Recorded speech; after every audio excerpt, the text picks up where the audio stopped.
शुरुआत कर रहे हैं हम लोग इकोलॉजी के चैप्टर इकोसिस्टम का लेक्चर नंबर 2, जिसमें आज हम लोग पढ़ेंगे कि पारिस्थितिक तंत्र का विशेषता क्या होता है, और उसके बाद हम लोग पढ़ेंगे पोषण स्तर किसे कहते हैं, ट्रॉफिक लेवल किसे कहता है। ये मोस्ट टाइम पे क्वेश्चन बनता है, ठीक है, दोनों से। ठीक है, सबसे पहले तो पेपर में आएगा पारिस्थितिक तंत्र के घटक लिखिए। तो घटक के बारे में तो कल पढ़ डाले थे, कितने घटक होते हैं, 2, एक जैविक घटक और एक अजैविक घटक। अजैविक घटक को भी तुम लोग डिवाइड किए थे और जैविक घटक को भी किए थे, यहाँ तक क्लियर है। पारिस्थितिक तंत्र का प्रकार भी देख लिए, घटक भी देख लिए थे। प्रकार कितने प्रकार का था, 2, एक प्राकृतिक और एक कृत्रिम। अब सेम टू सेम 2 होता है इसका विशेषता। एनसीईआरटी के अनुसार पारिस्थितिक तंत्र का कितना विशेषता, 2, ठीक है ना। प्रीवियस ईयर में ये क्वेश्चन भी आया है ना, पारिस्थितिक तंत्र की विशेषता लिखिए करके। तो पारिस्थितिक तंत्र का पहला विशेषता होता है आपका स्पीशीज कंपोजिशन।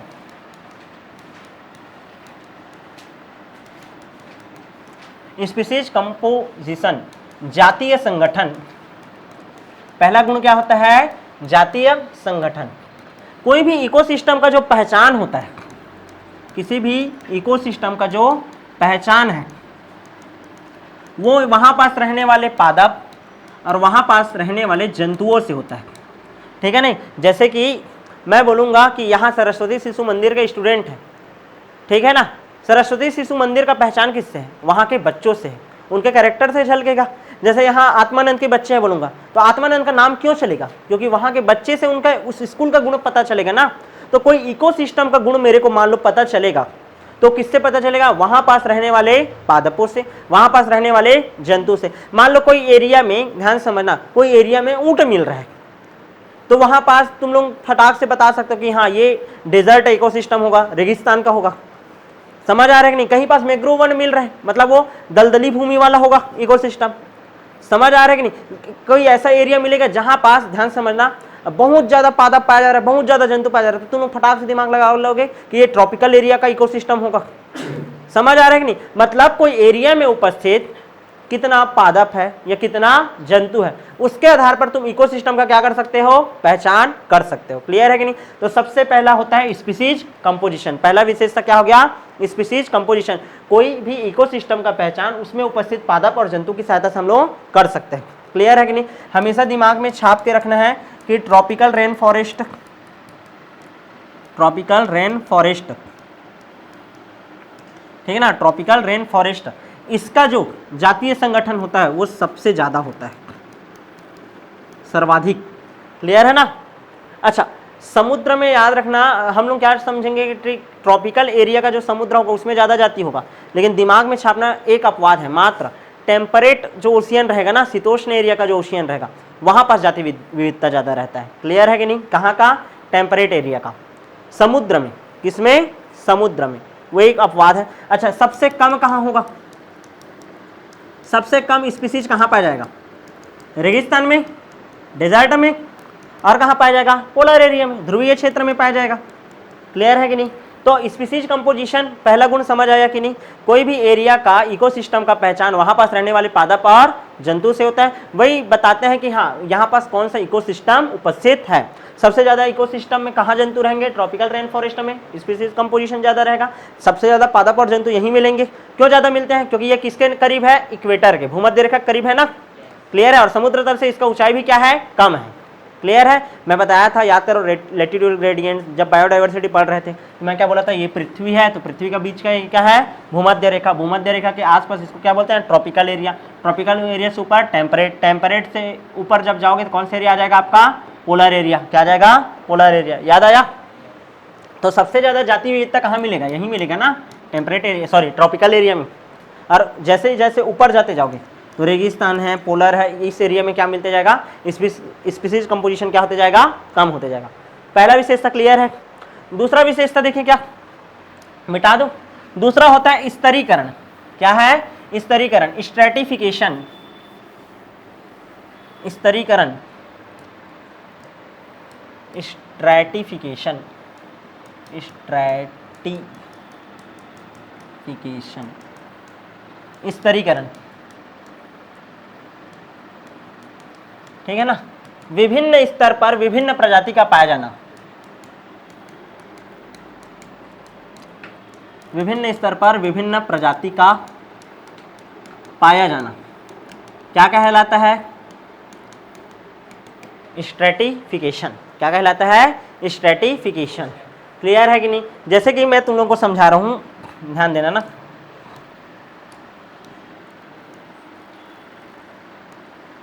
ठीक, जैसे कोई जंगल है ना, ये जंगल में ये बड़े पेड़ हैं, क्लियर है? वैसे ही ये सबसे बड़ा पेड़ है उस जंगल का। ऐसा ही समझो कि ये एक और पेड़ है, क्लियर है? ऐसा बड़ा पेड़ हो गया, ऐसा लाइन से लगा है जंगल में पेड़, ठीक है? वैसे ही समझो एक और पेड़ है, लेकिन अब इसका जो साइज है वो अपेक्षाकृत क्या है? छोटा है। यहाँ तक क्लियर है कि नहीं? अपेक्षाकृत इसका साइज क्या हो गया? छोटा हो गया। ठीक, और पेड़ है, ठीक है? ये जो पेड़ है इसका जो साइज है इसको और कर देते हैं, ये और छोटा हो गया। समझ आ रहा है कि नहीं? और एक आध पेड़ आ गया, ठीक है ना? इसका जो लेवल है इसको और छोटा कर देते हैं हम लोग, ये और छोटा कर देते। समझ आ रहा है कि नहीं जी? अलग अलग। वैसे ही समझो और पेड़ है कोई, अब पेड़ तो नहीं मिलेगा, जड़ी बूटी मिलना शुरू हो जाएगा, ठीक है? घास फूस, ठीक है? ये ऐसा घास वगैरह है नीचे में पूरा, क्लियर है ना? समझ आ रहा है? अब यहाँ पास देखो, ये पूरा मिला करके एक इकोसिस्टम है, पूरा मिला करके एक इकोसिस्टम है। देखो यहाँ पास इस बड़े पेड़ में रहने वाले जंतु कुछ अलग होंगे, इस पेड़ में रहने वाले जंतु कुछ अलग प्रकार के होंगे, यहाँ पास रहने वाले जंतु कोई अलग होंगे, यहाँ पास रहने वाले कोई जंतु कोई अलग होंगे, और यहाँ नीचे में रहने वाले कोई जंतु अलग होंगे। तो एक इकोसिस्टम को हम लोग अलग अलग स्तर पर बांट सकते हैं, इसी को बोलते हैं हम लोग क्या? स्ट्रेटिफिकेशन। पादप या जंतुओं के ऊर्ध्वाधर वितरण को, ऊर्ध्वाधर वितरण को, क्लियर है ना? ऊर्ध्वाधर वितरण को, वर्टिकल क्या बोलते हैं? डिस्ट्रीब्यूशन को, ऊर्ध्वाधर वितरण, वर्टिकल डिस्ट्रीब्यूशन क्या बोलते हैं हम लोग? स्तरीकरण बोलते हैं। क्या बोलते हैं? स्तरीकरण बोलते हैं। मोस्ट टाइम पे क्वेश्चन बनता है, नीट का भी क्वेश्चन आया था, ठीक है? परितंत्र का कितना विशेषता? 2, एक स्पीसीज कंपोजिशन, दूसरा स्ट्रेटिफिकेशन, क्लियर है?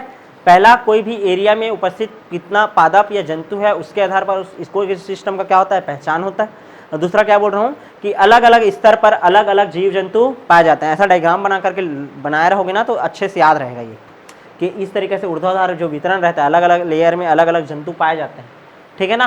तो उसके आधार पर, जैसे कि ये है पेड़, तो यहाँ पास सबसे ऊपर में तो वृक्ष है, वृक्ष से नीचे आ गए तो ये क्या रहेगा? झाड़ी रहेगा। क्या रहेगा? झाड़ी रहेगा। ऐसे पढ़ते हो ना, ट्री हो गया, ठीक है? फिर इसको बोलते हैं श्रब बोलते हैं झाड़ी को, फिर इसको नीचे में हर्ब बोलते हैं। क्या बोलते हैं? हर्ब बोलते हैं। क्लियर है कि नहीं? सबसे नीचे घास फूस, फिर जड़ी बूटी, घास फूस फिर जड़ी बूटी, फिर क्या आता है? झाड़ी आता है, झाड़ी से फिर क्या आता है? पेड़ आता है, पेड़ से भी बड़ा क्या होता है? वृक्ष, और ज़्यादा बड़ा स्वरूप, ऐसा करके जी। तो अलग अलग लेयर में पाए जाने वाले जंतु क्या होंगे? अलग अलग। क्लियर है? तो ये हो गया आपका पारिस्थितिक तंत्र का विशेषता। क्लियर है? दूसरा टॉपिक पढ़ते हैं अब हम लोग इसी में ही, ठीक है? पारिस्थितिक तंत्र के पोषण स्तर, किसके बारे में बात करेंगे हम लोग? पोषण स्तर। पोषण स्तर को इंग्लिश में बोलते हैं ट्रॉफिक लेवल। क्या बोलते हैं? Trophic level. जितने भी जीवित घटक रहते हैं एक दूसरे के ऊपर क्या रहते हैं? निर्भर रहते हैं। और उत्पादक और उपभोक्ता के मध्य खाया एवं खाए जाने वाला जो संबंध है, कोई एक जीव जो रहेगा वो आहार बनेगा और दूसरा उसका शिकारी रहेगा, फिर उसको कोई खाने वाला रहेगा उसके ऊपर। समझ आ रहा है कि नहीं? तो ये जो खाया एवं खाए जाने वाला प्रक्रिया है, इसी को ही हम लोग बोलते हैं क्या? पोषक स्तर।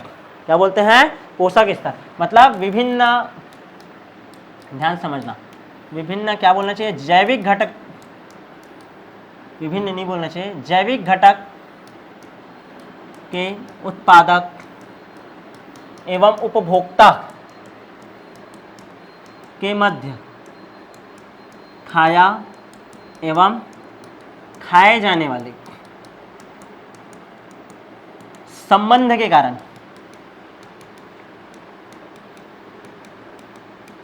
किसका निर्माण होता है? ट्रॉफिक लेवल का। किसका निर्माण होता है? ट्रॉफिक लेवल का।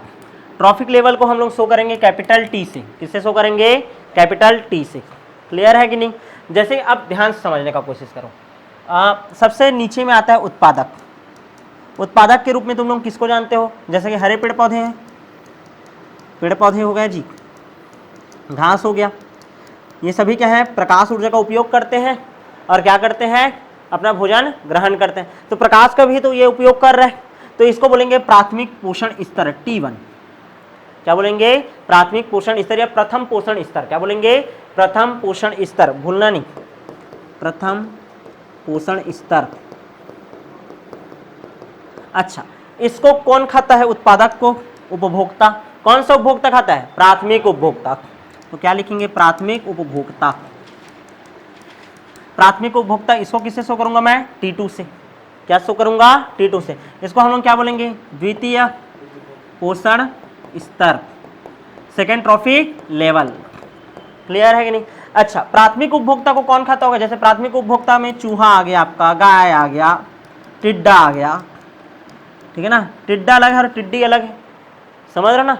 टिड्डा जो रहता है शांत स्वभाव का होता है, वो ग्रास हॉपर हरा कलर का, ठीक है ना। और टिड्डी जो रहता है वो झुंड में आता है, पूरा पूरा फसल बर्बाद कर देता है। तुम लोग देखे होगे हरियाणा, यूपी, बिहार साइड वाला केस बहुत ज्यादा सुने। तो टिड्डा और टिड्डी अलग है ना, हम लोग बात कर रहे हैं किसका? टिड्डा का। यहां तक क्लियर है कि नहीं? प्राथमिक उपभोक्ता। देखो, उत्पादक को कौन खाता है? प्राथमिक उपभोक्ता।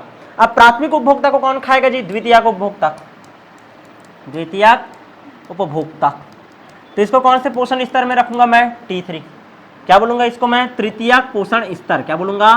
तृतीयक पोषण स्तर। क्या बोल देंगे? तृतीयक पोषण स्तर। यहां तक क्लियर है? क्या बोल दिए? तृतीयक पोषण स्तर। द्वितीयक उपभोक्ता के अंतर्गत उदाहरण लिख सकते हो तुम लोग, लोमड़ी हो गया आपका, सांप हो गया, ठीक है ना। गाय को कौन खा सकता है जी? और कुछ जानवरों का नाम लिख सकते हो। अच्छा, सांप, लोमड़ी हो गया, सांप हो गया, और गाय को खाने वाला भेड़िया हो गया। समझ आ रहा है ना? इन सब का नाम लिख सकते हैं द्वितीयक उपभोक्ता में। क्लियर है? अच्छा, अब द्वितीयक उपभोक्ता को भी कोई खाने वाला होगा, तो ऐसा तृतीयक चतुर्थक को तो बहुत सारा चल सकता है। हम लोग डायरेक्ट लिख देते हैं क्या? सर्वोच्च उपभोक्ता। क्या लिखते हैं? सर्वोच्च उपभोक्ता। क्या लिखेंगे? सर्वोच्च उपभोक्ता, ठीक है ना। सर्वोच्च उपभोक्ता या तृतीयक उपभोक्ता रहता है, इसको हम लोग कौन सा ट्रॉफिक लेवल बोलेंगे? T4।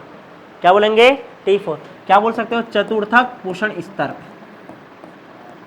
चतुर्थक पोषण स्तर। क्लियर है कि नहीं? वैसे ही सर्वोच्च उपभोक्ता। अब ये खत्म हो, चाहे ये खत्म हो, चाहे ये खत्म हो, चाहे ये खत्म हो, इन सब के ऊपर कौन काम कर सकता है? अपघटक।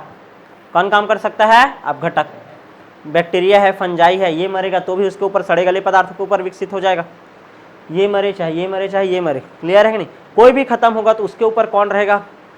सर्वोच्च क्या रहेगा? अपघटक। क्या रहेगा? अपघटक। तो सबसे लास्ट लेवल अपघटक को T5 में रखते हैं। अपघटक, जिसमें किसको किसको शामिल किया गया है? बैक्टीरिया को, और दूसरा फंजाई को। बैक्टीरिया और फंजाई, ठीक है। समझ आया कि नहीं?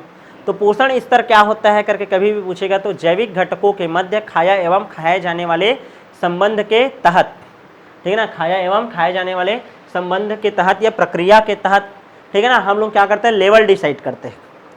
क्लियर है? जो सबसे पहले में रहता है, जो उत्पादक है, उसको क्या बोलूंगा मैं? T1। उसको खाने वाले को T2, उसको खाने वाले को T3, उसके खाने वाले को T4, और सबसे लेवल को ऊपर वाले को T5। कोई खाद्य श्रृंखला T1 से शुरू होकर के T2 में ही खत्म हो सकता है, कोई खाद्य श्रृंखला T1 से लेकर के T5 तक भी चल सकता है। समझ आ रहा है कि नहीं? क्लियर है? कंप्लीट है कि नहीं ये? तो इस तरीका से आज हम लोगों ने आज के लेक्चर में क्या क्या पढ़ लिया कि इकोसिस्टम की क्या क्या विशेषता है और ट्रॉफिक लेवल किसे कहते हैं। अब जो नेक्स्ट क्लास होगा उसमें इसी को ही आगे बढ़ाते हुए हम लोग पढ़ेंगे किसके बारे में? खाद्य श्रृंखला क्या होता है, इसका क्या क्या प्रकार होता है, और खाद्य जाल क्या होता है। तो मिलेंगे आप नेक्स्ट क्लास में।